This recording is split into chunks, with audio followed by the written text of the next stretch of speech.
Close to the Edge is the fifth studio album by English progressive rock band Yes.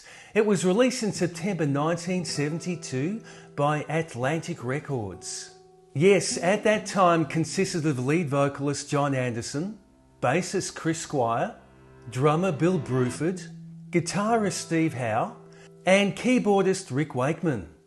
Their previous album Fragile was a commercial and critical success and became their biggest hit at the time, reaching the number 4 spot in the US Billboard charts, due in part to the strong rocking single called Roundabout, which gained considerable airplay. Roundabout did not have the song structure of what might be considered to be a commercially successful song, yet it still succeeded. Earlier in March 1972, Yes wrapped up their 6-month Fragile tour of the UK and North America, and following this the band booked some time at Advision Studios in London to put down some rough tracks for a follow-up record. Although some arrangements were worked out and put onto tape at the time, none of the tracks were fully developed. The band then began more focused rehearsals at the Una Billings School of Dance in Shepherd's Bush in May 1972 to refine material for the new album. By June of that year, Yes felt that they had developed songs for the new album sufficiently well enough and returned to Advision to begin the recording phase. Eddie Offord, who had worked with Yes since the time on the Word album, was assigned as the audio engineer and co-producer. Close to the Edge. Anderson said, "The band had just done a huge tour for Fragile and we were quite pleased at how the audiences were loving the longer pieces that we played live. Roundabout was 8 minutes long, Starship Trooper was 9 and Heart of the Sunrise was over 11 minutes. We were feeling very powerful, like we could do anything." And also being a lover of classical music, Anderson was listening to Sibelius' Fifth Symphony at this time and said that the long symphonic piece consisting of several movements was an influence in the writing of the new, grand and ambitious title track. And while touring for the Fragile album, Anderson was reading a novel called Siddhartha, written by German novelist Hermann Hesse, in which the main character named Siddhartha undertook a lifelong spiritual journey of self-discovery. After a lifetime of experiences, Siddhartha eventually found wisdom, his own personal meaning and true spiritual enlightenment. Anderson decided to loosely draw upon the conceptual theme of enlightenment and self-discovery from the novel in his lyrical writings for the 4-movement piece Close to the Edge. And more drawings from novels relating to the theme of enlightenment were to follow, of course. The song which developed consisted of 4 movements which took up all the space on side 1. The Solid Time of Change. In the book, the river helps Siddhartha find the path to enlightenment. Anderson said, "The river leads you to the ocean, all the paths lead you to the divine." So the idea was that as human beings we are close to the edge of realization. Steve Howe said, "One of my songs at the time had the line, 'Close to the edge, down by a river,' which actually referred to where I was living, next to the River Thames." In the introduction we hear a combination of keyboards, light percussion, bird singing and water flowing to represent the natural and spiritual environment of the river and its surroundings, as described in the novel of Siddhartha. In the story, the river gives life as all living things depend on water. I'm going to show some footage from the Yessongs film in this video, which, as you may recall, doesn't have great audio quality. I've therefore decided to use a better quality audio from the Yessongs album and have tried to manually sync both the video and audio to create a new composite. As the 2 parts are from different performances, there are a few minor synchronization issues, but it's the best I could do. And if you're familiar with the film Yessongs, you will recall the imagery of microscopic aquatic life forms, which appear during this song to illustrate that the river is in fact teeming with life. Early in the book, Siddhartha rejects the spiritual world and enters the material world, and for a while he leads a rich life of sin in the city. After some time, however, he realizes he has led a life which is not fulfilling and one which will not lead to true enlightenment. He then visits the river with a great sense of guilt, with the intention of drowning himself. In the song, these thoughts coincide with a cacophony of polytonal and polyrhythmic chaos. This section developed following a suggestion from Anderson for the band to play an improvised chaotic jam. In this furious change, we hear a raw-sounding and frenetic guitar lead by Steve Howe in a D harmonic minor scale. Initially a slow ascending bass line by Chris Squire, some aggressive percussion work by Bruford, and a rapidly ascending keyboard riff by Rick Wakeman.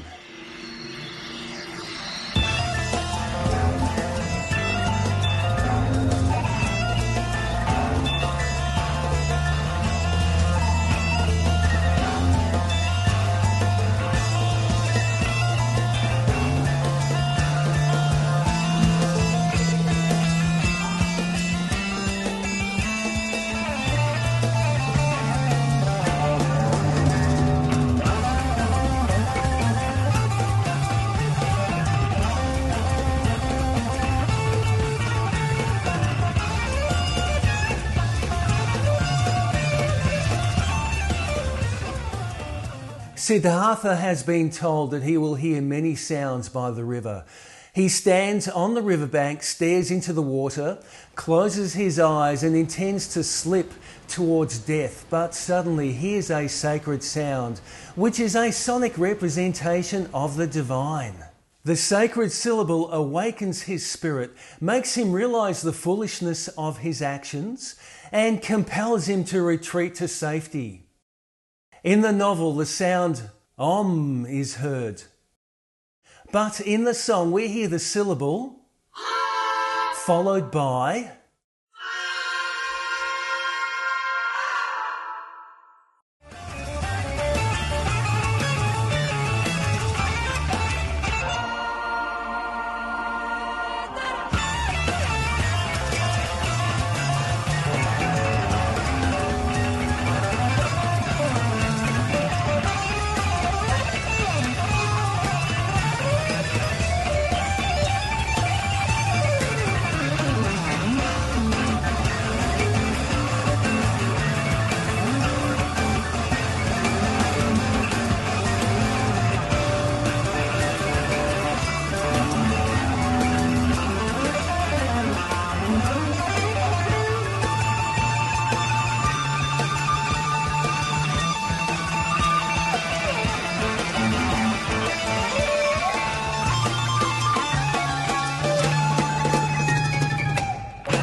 total mass retain. Anderson said the following about this section. We've laid the foundation of where we're going to go, and now we're into the second part. This is about the relaxation of life and being close to the edge of realization of our universal experiences. That's what the song is starting to explain. Everything will come to you. The idea is that life is an ongoing journey and you have to enjoy it. This is the shortest of 4 sections of Close to the Edge, lasting just over 2 minutes, and it begins with an astonishing rhythmic groove featuring Squire and Bruford in a syncopated 4/4 time signature.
I get up, I get down.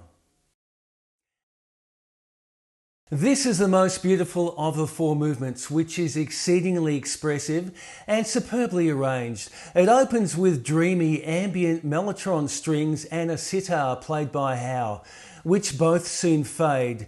Drips of water can also be heard, suggesting the natural setting of a cave.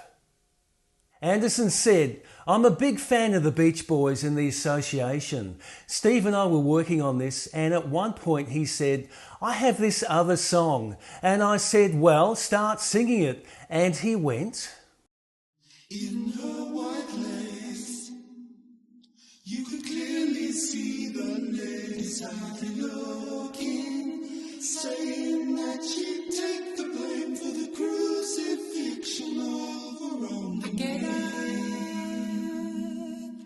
get down, get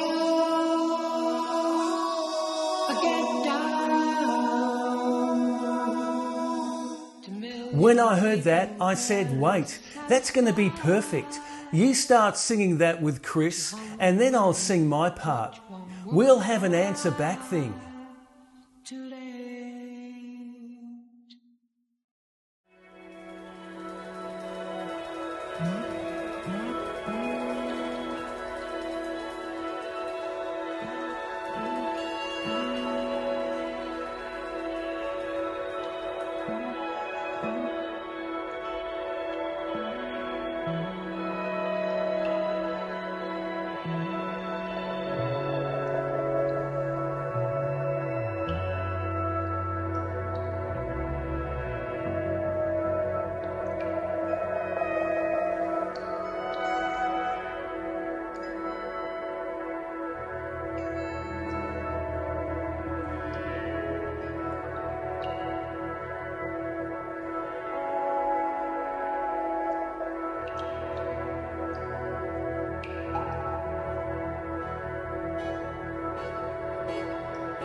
Who is there in charge of me?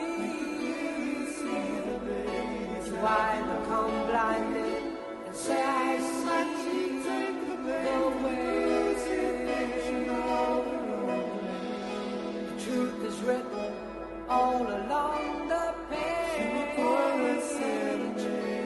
What will I be before I ask for a raise? Get up.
Seasons of Man.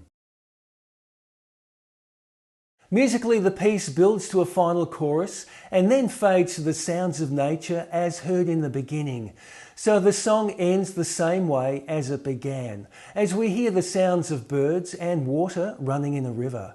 And by the end of the concluding section, Seasons of Man, Siddhartha has found the knowledge and the enlightenment that he sought, as we hear lyrics such as, Now that it's all over and I'm called to the sea, life to the sun, now that you're flying, now that you're home. Seasons will pass you by. I get up, I get down, I get up.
Let's also have a look at a manuscript which shows some of the many time signature changes in this section, which you may not have been aware of.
Side 2 of the vinyl LP begins with the song And You and I, which originated as a more folk-orientated song in 4 sections.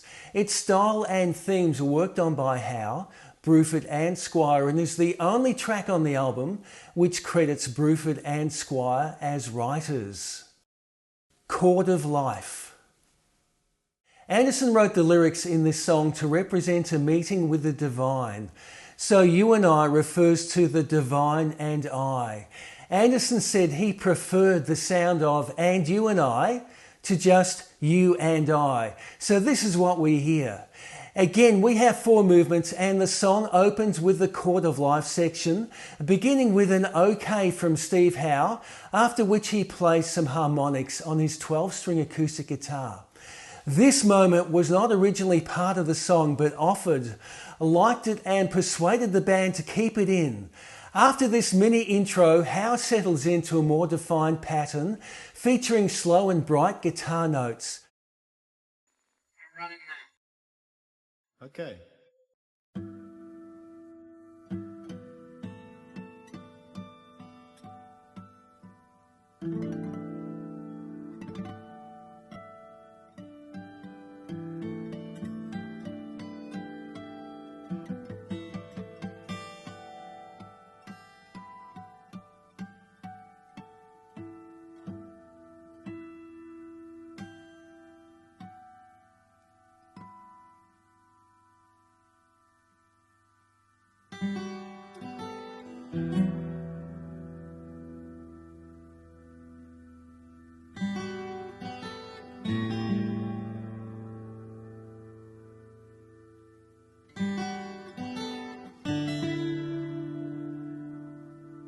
Squire then adds a few thumping low D notes in time with Bruford's kick drum, followed by the tinkle of a triangle, cueing Howe to introduce the first verse in 3/4 time with a simple pattern of D, G and A major chords. This is soon complemented by Wakeman playing a pleasant melody on the mini Moog.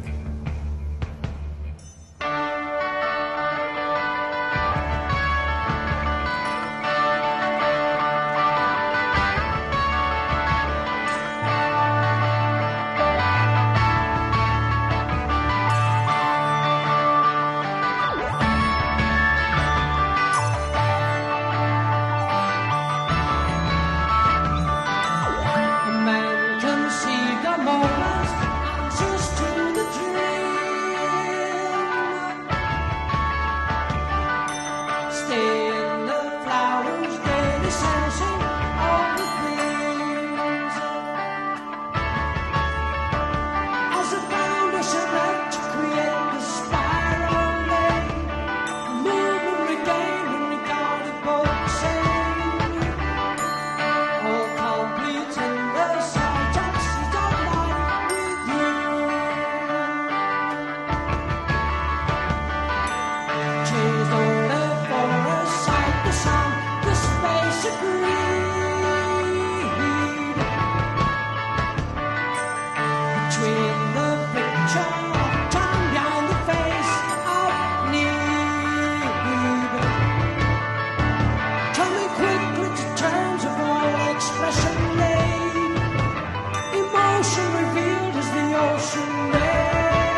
Eclipse. In this section we hear Howe playing a pedal steel guitar with distortion and a heavy delay, creating a swooning effect which colours the passage with what feels like emotional highs and lows. Anderson then sings a passion-loaded vocal based on the chord pattern in the verse, this time in a higher register. He ends his performance in a thrilling fashion. Wakeman then takes over with a grand return to the main theme, gently giving way to Howe, who repeats the opening arpeggios that now serve as the transition to the third movement.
The Preacher, the Teacher. Anderson said, "It goes to a completely different song and feel. Steve is a magical guitar player and he could switch to a new style so easily. I said to him, it's got to have a real country feel to it. He knew just what to do." The section ends up with the words, Coming quick into tangible expression made, as the moment we gained and regarded both the same, emotion revealed as the ocean made. A clear-up future, morning, evening, nights with you.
Apocalypse.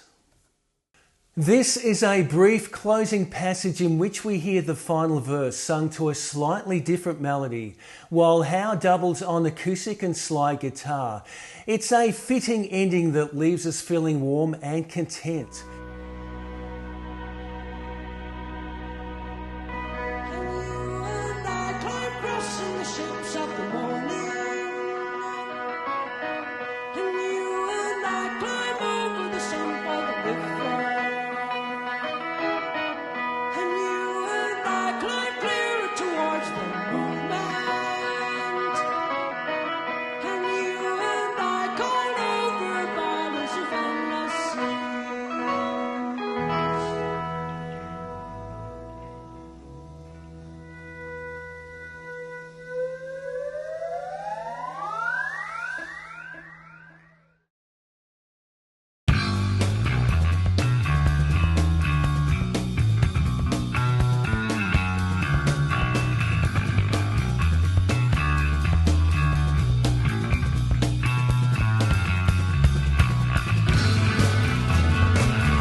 Anderson said, Khatru means as you wish in Yemeni, an Arabian dialect. When we were working on it, I kept singing the word over and over again, even though I had no idea what it meant. I asked somebody to look it up for me, and when they told me the meaning, it worked for the song. The idea is that Siberia is so far away, and it was like no man's land, so the thought was that life still happens there as it does here. In the song, the mysterious landmass is only mentioned in a single line and is only repeated once. Even Siberia goes through the motion. Hold out and hold up. Hold down river. Hold As for the other half of the title, the word Khatru makes only one brief appearance. Green leaves reveal the outspoken Khatru.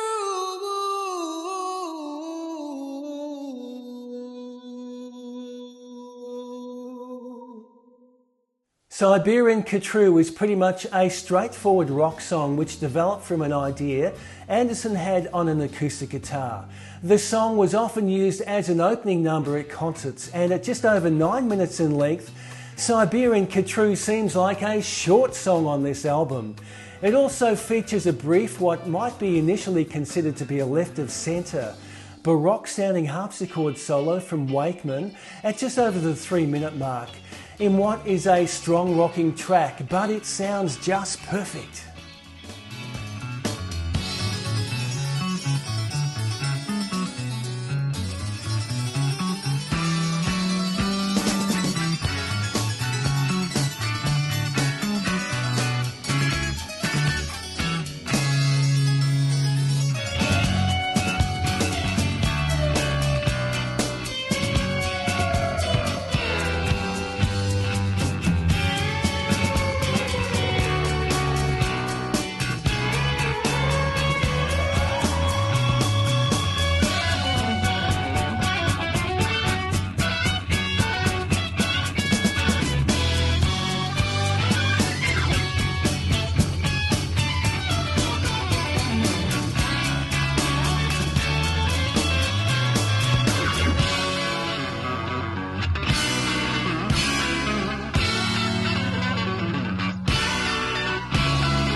I also really like the section in which we hear a return to the lyrics of Blue Tail, Tailfly, heard briefly earlier in the song. It is based upon 2 chords which are a minor third apart, which is an interval often used in film music to create a feeling of suspense. Anderson adds a very simple melody line over the progression to create what I think is a mesmerizing moment in the song. Live by new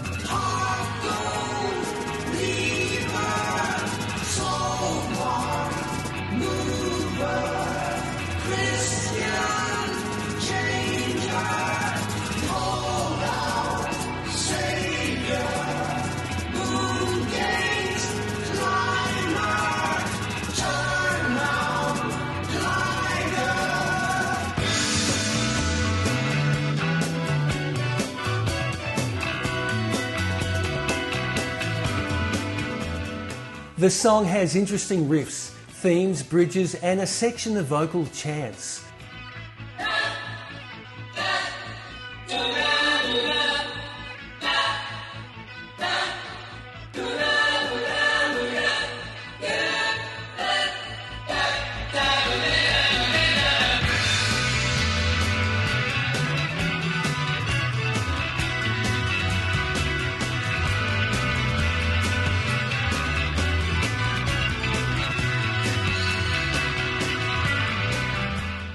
Howe plays two solos, one after Rick Wakeman's harpsichord solo on a steel lap guitar in the studio recording, and the other at the end of the song.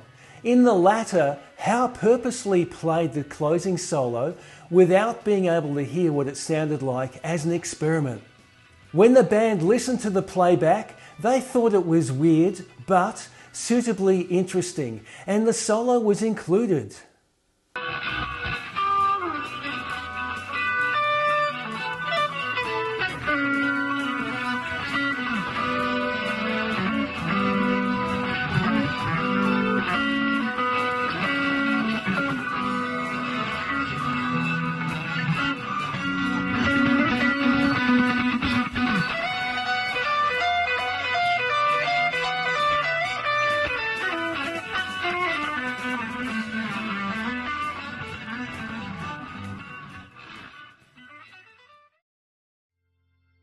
It is difficult to overstate the greatness of this album and its impact upon the progressive rock community.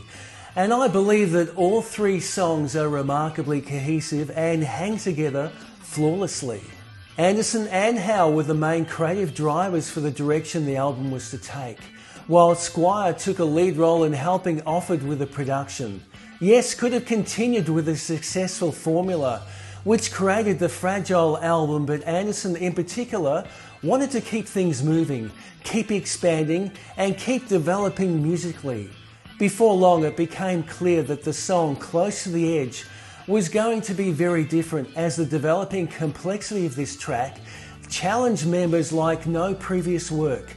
And on several occasions, the arrangements that Yes began to assemble were so intricate that they had been forgotten by the time of the band's next session.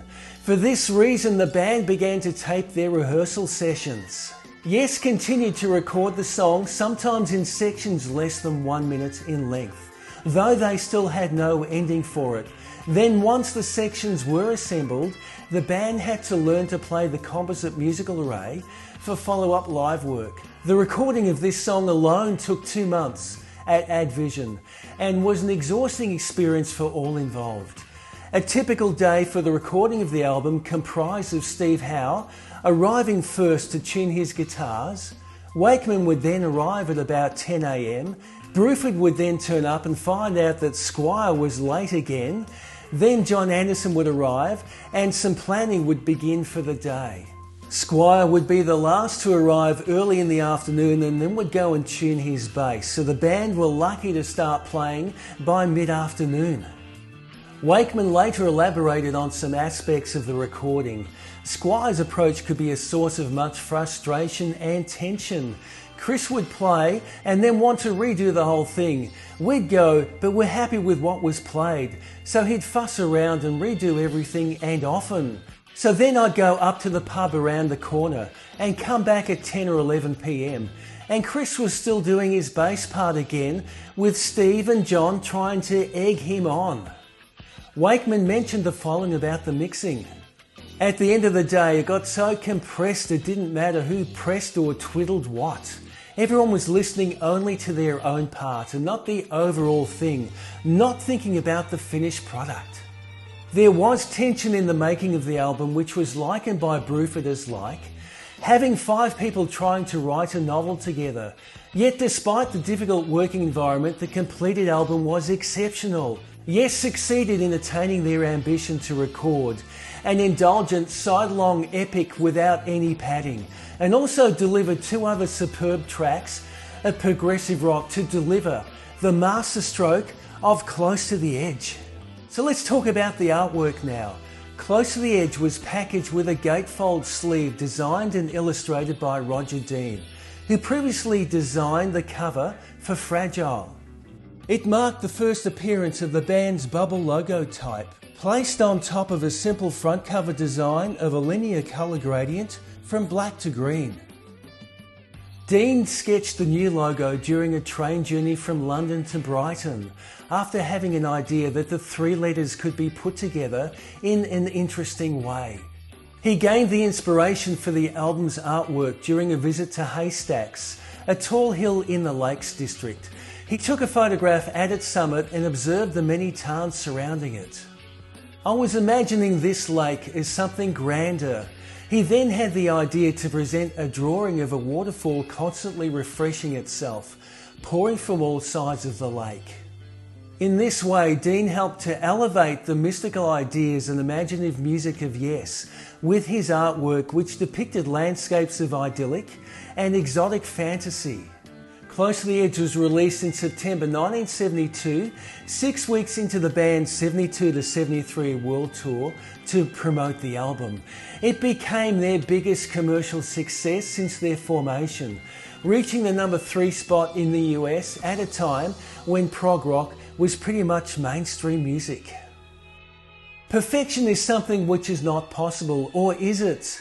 The Yes album and Fragile are both great albums, but a little uneven in places.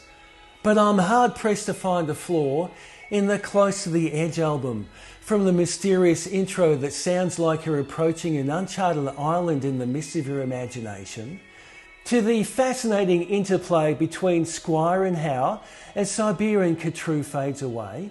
This album achieved what all progressive bands have probably thought impossible. An incredible masterpiece that has held up for over 50 years now, and I think it will still be revered in 100 years' time and beyond. I wish we could again see another revolution like Close to the Edge and other classic prog rock albums of the early 1970s, some of which I'll speak about in this series, but I don't think it's going to happen. So what makes this album so good musically? Well, that's hard to put into words. My initial response is that for this album, Yes had just the right combination of melodies, rhythms, riffs, soundscapes, stunning musicianship, creativity, and song structures with music that didn't over-repeat. It just all flowed perfectly. And it just has the spark. This album is the 1972 high watermark of the genre and was perhaps Yes's finest hour. Bruford found Close to the Edge a particularly difficult experience to write and record, calling the process torturous and incredibly unpleasant. Squire's lateness was an issue, but after recording 5 studio albums with the band, beginning with their self-titled 1969 debut, Bruford felt that he had progressed as far as he could with Yes. So the gleaming triumph of Close to the Edge was somewhat tarnished for many of us by Bruford's decision to leave and join what would become the Lark's Tongues in Aspic lineup of King Crimson. Bruford said, "So then I knew I needed a breath of fresh air and left the group." Bruford found King Crimson attractive because they were more open to improvisation. Bruford said, "Surprise us, go ahead, let's improvise, terrific." Upon advising Yes of his intention to leave the band, Bruford said, "I was terrifically flattered and gratified that they wanted me to stay. But on the other hand, John understood exactly that people have to do what they have to do." He took the artistic line, which was very sweet of him. "You must do what you must do. We're all very sad. It's been fantastic. But if you have to do this, then go ahead." Bruford was also leaving the band at their creative peak, which I think was a bold move. His replacement was Alan White, who had been part of John Lennon's Plastic Ono band. White was given 3 days' notice of the offer and only had 1 full rehearsal with the band prior to the tour beginning on July 30, 1972. Howe said the following about Bruford's drumming: "He didn't have 2 bass drums and 6 rototoms and so on. He had the basic kit, but the thing was, that was his art. The basic kit is all you need, and he made that work in a wonderful way because he didn't see himself as a rock drummer so much. His drumming is outlandish. It sounds straight 4/4, but listen to the way he adds that extra snare. That's Bill's genius. So this is my take on Close to the Edge. I've really enjoyed presenting this video on this fabulous album, and I hope you've enjoyed watching it too. My name is Tom, and I look forward to seeing you next time.